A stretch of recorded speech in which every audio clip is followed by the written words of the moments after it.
Welcome to the Providence College Podcast. I'm Liz Kay. As 2022 begins, say goodbye to 2021 with a gentle reminder. Gratitude is a scientifically proven means to help us through the roughest times in our lives. Dr. Laurie Santos, a Yale psychology professor and host of the podcast, The Happiness Lab, offered this advice during her commencement address to the class of 2021. If you missed the ceremony in May, listen now. Hello and good morning, Friar family. Father Sicard, members of the faculty and staff, honored guests, family and friends, and last, but definitely not least, class of 2021. Thank you so much for having me here today. I know you're still awake. Come on. I'm glad for the applause because I can't tell you what an honor it is to be able to speak here at Providence College. As you heard, I'm a girl from New Bedford in the house, Fall River in the house. I know my homies are here, right? And I can't tell you what it means for a teenager from New Bedford who spent 9 years in Catholic school to come to Providence College and speak to you today. Back when I was growing up in New Bedford in the 90s, Providence College was like the coolest, most cosmopolitan hall of knowledge I could possibly imagine. Back then in New Bedford, I would look out at the signs for 195 and I would just be like, Providence. They have basketball there and a mall. This is what 15-year-old me would be dying to tell you right now, and I'm just like so excited to be able to talk to you today. You're making my preteen fantasies come true right now, and I might try to go to the Providence Place Mall after this, but we're not going to say. But beyond just being a surreal experience for teenage me, it's an honor to speak to you all in particular. Your class has distinguished itself in so many ways, it's completely humbling.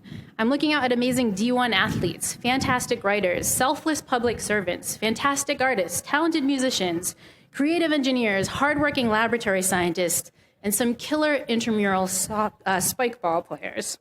Some of you have even gotten that coveted white blazer from the Friars Club. I'm seeing you all. Very impressed here. Just like, wow. But I wanted to take you all the time to kind of congratulate you on all these accomplishments, big and small, that you've had in the last 4 years in general. But it's particularly impressive that you've managed to achieve these accomplishments during one of the most challenging times our country and our world has ever seen. And, you know, we've talked about this year, and Father Sicard came up and was like, what a year it's been. But I think it's worth acknowledging that you all did not sign up for this, right? Like when you logged into the admission status portal and you found out that you got into Providence College, I bet they didn't add in fine print somewhere, oh, by the way, don't bother grabbing those March Madness tickets your junior year because this is going to be a horrible global pandemic. So probably don't make any plans.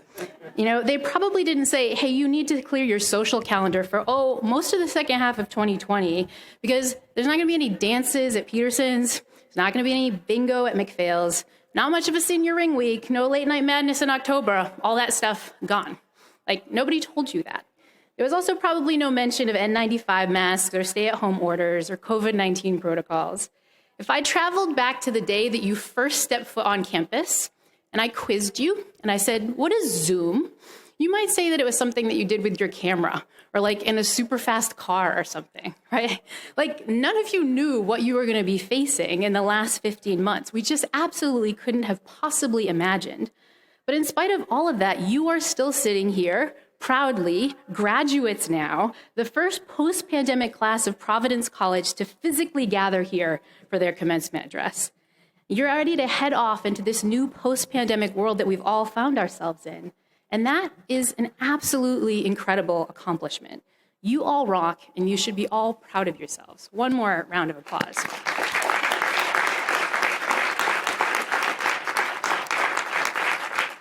But full disclosure, the current time that we find ourselves in is also a tricky time to be giving a commencement address. Because members of the class of 2021, the usual role of the commencement speaker is to give you some long-winded, deep and wise advice that imparts some important things that I want to tell you in a very sure of yourself way about your future. But we're celebrating all of your achievements at a time when the future seems more uncertain than ever. Even for the old folks like me, we usually act like we know what's going on, but even though I'm a scientist and a happiness expert, this is still my first global pandemic rodeo.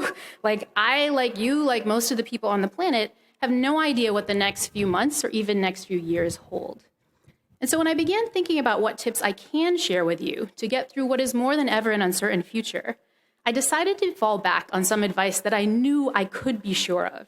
I know that this is a strategy that works because it's been one that's been scientifically proven to make you physically healthier and happier. It's got the stamp of science. So what's that strategy? Well, it's one that we're going to try out right now. It is that I want you to take a moment to experience a little bit of gratitude. The simple act of noticing what you're thankful for. Now, gratitude sounds really cheesy. I saw some of you make the face when I was like, what's the strategy? And you're like, gratitude? Like, gratitude feels pretty old school. It feels really countercultural. In 2021, we feel like we're kind of doing the thing where we like complain a lot and kvetch a lot and share that with our friends on all social media platforms, right? Like, that is the fun thing. These days, we're more likely to count our hassles than our blessings. These days, if you look at the ratio of like wholesome memes to like super mean and kind of like annoying memes, like the ratio isn't right there. Like, these days, we're more likely to cancel than to appreciate. And in a lot of ways, I'm going to be honest, that urge to complain makes sense because things have been lousy. Like, legitimately, there is a lot to kvetch about these days. I mean, it is fantastic that we have this wonderful weather and you all can kind of gather here together. This is amazing. But it's been a really rough year that's worth acknowledging. You know, this is the kind of thing where you're all here together thinking that you're going to head off into a relatively scary, uncertain world, right? And that can be particularly tough. And don't even get me started on all the bigger non-pandemic stuff. Anti-Black violence, structural racism, political polarization, climate change. Like, these are legitimately awful, scary things, and they're all happening right now. But the scientific research shows that if your generation is going to have the bandwidth to improve all this annoying stuff, because it is falling to you, if you're going to have that emotional bandwidth, then you're going to need some scientific backup. And gratitude, the research shows, can give you that. Science shows that grateful people aren't just happier, but they're healthier. They sleep better, and they have stronger immune function. Gratitude can reduce depression and anxiety, but gratitude also makes you more productive. It turns out grateful people are more likely to save for retirement. There's evidence that they eat in a more healthy way.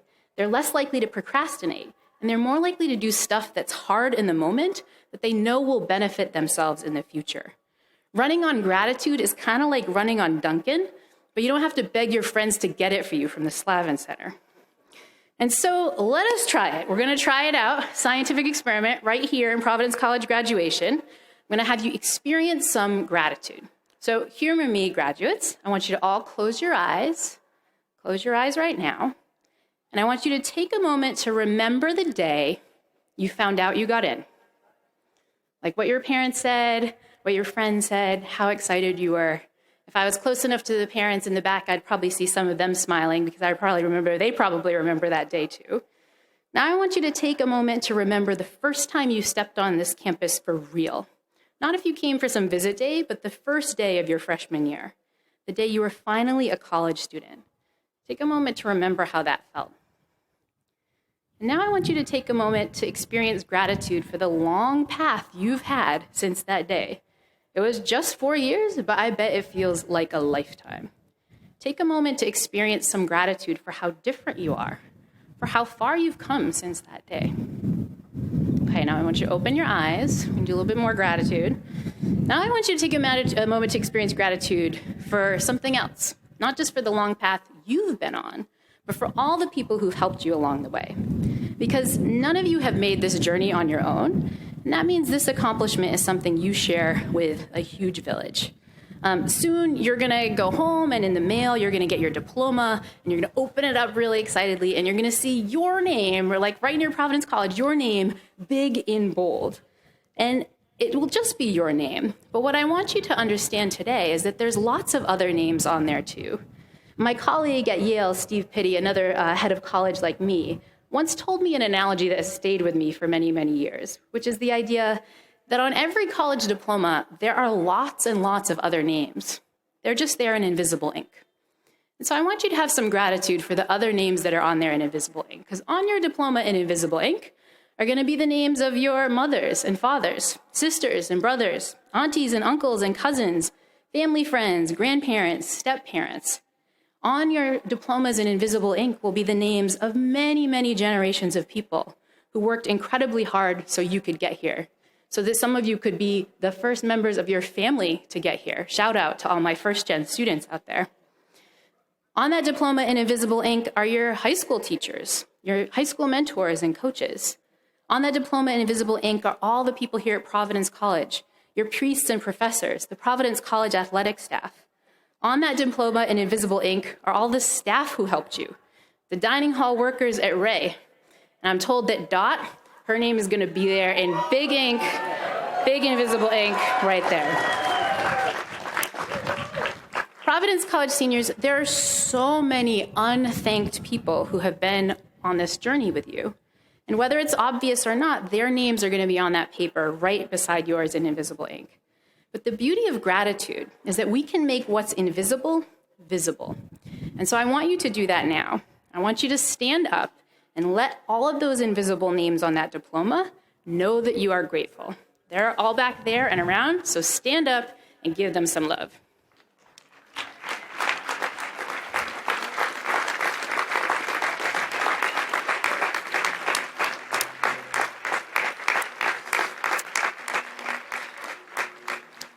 Now, as you keep standing, we're going to do one final bit of gratitude before we end.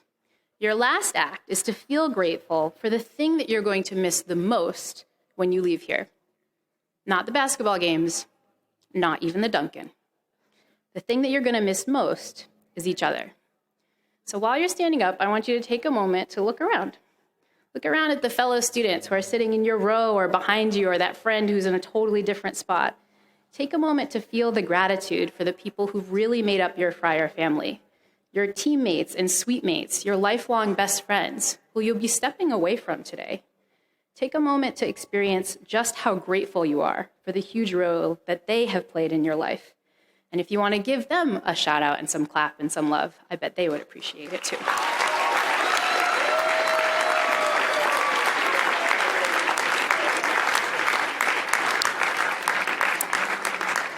All right, now you can sit back down again. But as you do, I want you to take a quick moment to notice how you feel. Warmth in your chest, maybe. I saw some happy tears there, especially when I was going through those invisible names. Some of you might have a genuine sense like you are connected to something bigger. The fact that there are a bunch of people in this world who have your back, and that feels amazing. That feeling that you have is gratitude. As you've heard, it's a performance-enhancing drug, and it also feels really amazing. But no matter where you go in life, this feeling is available to you. That good, happy, warm feeling you can get in your toughest times and your darkest moments. It can always be there when you need it. You just need to take time to turn it on and appreciate. Class of 2021, I hope you will take this scientific tip to heart. We need you to have as much emotional bandwidth as you can to fix all the annoying stuff. But today, I want to speak for everyone else when I say that so many of your teachers and family members and friends are feeling that same warm emotion because they have so much gratitude for all of you and all that you've accomplished. Congratulations again on this achievement. Here's to deeply and intentionally appreciating all that life brings you from here on out. We are grateful you chose to spend time with the Providence College Podcast. Episodes are available in all the usual places, as well as the college's YouTube channel and on your smart speaker. With producer Chris Judge, I'm Liz Kay. Until next time.